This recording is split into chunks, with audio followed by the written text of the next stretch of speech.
Hello students, this is Mehboob Ali, PGT Chemistry, Kendriya Vidyalaya Byawar.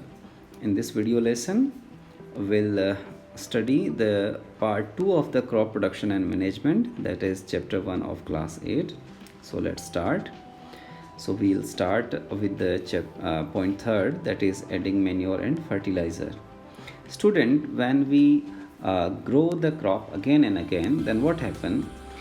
The soil get deprived from the plant nutrients. So to replenish the soil with the plant nutrients, we add fertilizers and manures. Fertilizers like urea, ammonium phosphate, superphosphate, potash, NPK, etc. Students, NPK is a combination of three plant nutrients that are nitrogen, phosphorus, and potassium. So these are the some general information about the manure and fertilizer. Now students, what are the differences between the fertilizer and manure? So there are many differences there, but actually we'll study about the four only. So fertilizer, actually it is an inorganic salt, and manure, it is a natural substance that is obtained by the decomposition of cattle dung, human waste, and plant residues. Okay, so second difference is the fertilizer is prepared in factories, as you already know, and manure we can prepare in the fields. A fertilizer does not provide any humus. Students, fertilizer does not provide any humus to the soil, but the manure provide a lot of humus to the soil. Okay, and humus is very important for the soil because it improves its soil texture, its water holding capacity, and it also increase the aeration in the soil. Okay, now last point, the fertilizers are very rich in plant nutrients like nitrogen, phosphorus, and potassium, that are NPK, but manure is relatively less rich in plant nutrients. So students, these are the differences between fertilizers and manures. And the next topic is, what are the advantages of manure over the fertilizers? Students, if we use manure instead of the fertilizers, then we have certain advantages, that are, manure actually enhance the water holding capacity of the soil. Second, it makes the soil porous, and due to which exchange of gases become very easy. Third, it increases the number of friendly microorganisms in the soil, and the manure also improves the texture of the soil. So students, these are the advantages of manure over the fertilizers. Now, one method is a crop rotation. Crop rotation also replenish the soil nutrients, plant nutrients in the soil. So what is crop rotation? Crop rotation is actually growing different crops alternatively in different seasons. This is called crop rotation. Okay, by crop rotation we can increase the plant nutrients in the soil.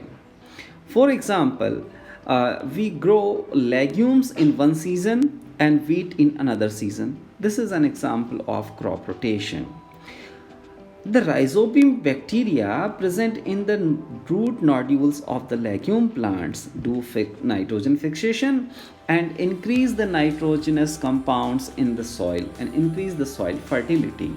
And these nitrogenous compounds are used by the wheat plants or another type of plants that are sown in the next season. Now, our fourth step of crop production is irrigation. Students, irrigation is very important process of crop production. What is irrigation? Irrigation is watering the crop at different interval of time. It is called irrigation. And what are the sources of irrigation? Irrigation can be done by using well, tube wells, ponds, lake, river, dam, and canals. So, source of irrigation differ according to the place. Now, what are the different methods of irrigations? So there are two methods of irrigation, one as traditional method and second one modern methods. So first we study about the traditional methods. Traditional methods include moat, chain pump, Tegli, and Rahat. Many more traditional methods are available in different part of India and the world. So students, you can see these pictures. I have taken these pictures from the NCERT textbook of class 8. You can see here, this is the method of moat. Okay, and in the second picture you can see the chain pump irrigation. The Dhekli is used in the third picture, and in the Rahat we use the animals to pull the water from the ground, okay, and to irrigate the crop plants. So these are the traditional methods available in the different part of India. Students, these methods are very cheap, but these methods have very high amount of loss of water. Now come to modern methods. Modern methods are two methods. One is a sprinkler system.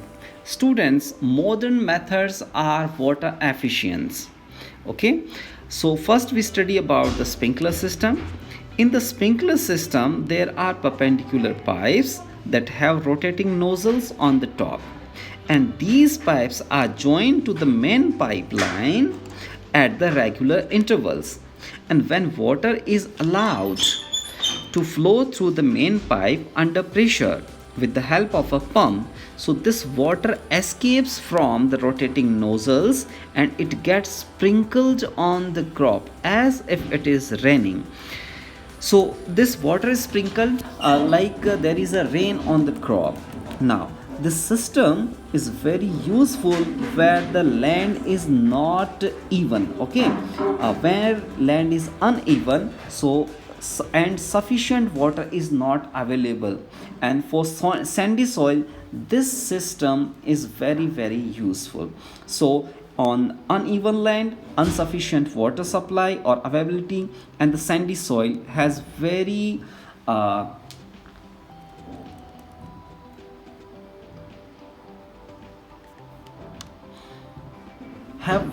much use of this system.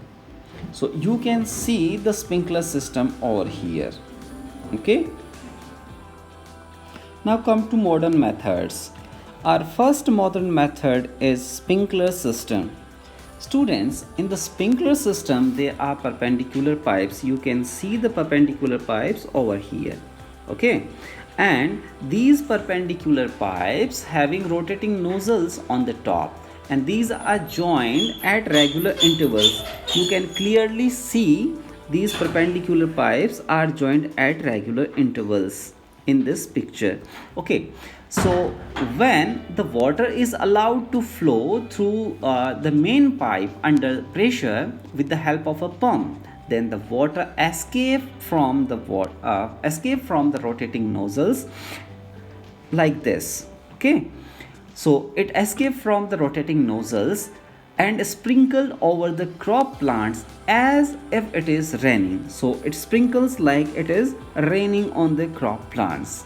Okay students, so this system is very useful where the land is uneven, water availability is not sufficient, and there is a sandy soil. Okay, so in these conditions the sprinkler system is very useful. Now our second system is drip system. Students, in the drip system what happens, you can see in the picture, the water falls drop by drop just at the position of roots. Okay, so since it is a fall drop by drop, that's why it is called a drip system. Okay, students, in this system the water provided to the plant drop by drop, and water is not wasted at all. And this irrigation system is actually a boon for the regions where availability of water is very poor. This technique is very much best technique for the watering fruit plants, gardens and trees. Students, these are the two modern methods which saves water. Now, our fifth point after the irrigation is protection from weeds. So, protection from weeds. So, first we see what is weed. Students, weeds are undesirable plants that grow naturally along with the crop. These are plants are called weeds. Okay. So, how to remove them? Removing of weeds is called weeding, and weeding can be done by using khurpi, by using seed drill or weedicides also. Students, what are weedicides? Weedicides are chemicals that kill the weeds. These chemicals are called weedicide. For example, there is a weedicide given on the screen, that is 2,4-DNP. 2,4-DNP is a weedicide. Now, here the farmer is spraying weedicide on the crop. Students, weedicide actually affect on the weeds only, not on the crop plants. Now, the next step is harvesting. So, what is harvesting? Harvesting means the cutting of crop after it is matured. So, when crop get matured, it is get harvested, and it is done by using sickle or a combine. Combine is a machine. Student, combine is a mixture of two machines, which is harvester and thresher. Means combine do the two things, one harvesting and second one threshing. So what is threshing actually? Students, threshing is the process by which grains are separated from the chaff. This process is called threshing, and threshing is done by the thresher. Now, after the harvesting process, the grains are stored for a longer use. So, storage of harvested grains are done in silos and granaries. Okay, students? So, how will store the grains in the silos or granaries so that we can use the grains for longer time? So, student, as you know that the freshly harvested grains, first they are dried in the sunlight. Why they are dried in the sunlight? Because to reduce the moisture. Freshly harvested grains have a lot of moisture in it. So if we store as it is, then it can be spoiled in a very short time. So to prevent the attack of insects, pests, bacteria and fungi, we first dry the freshly harvested grain and then we will store them in the silos or granaries. Okay. After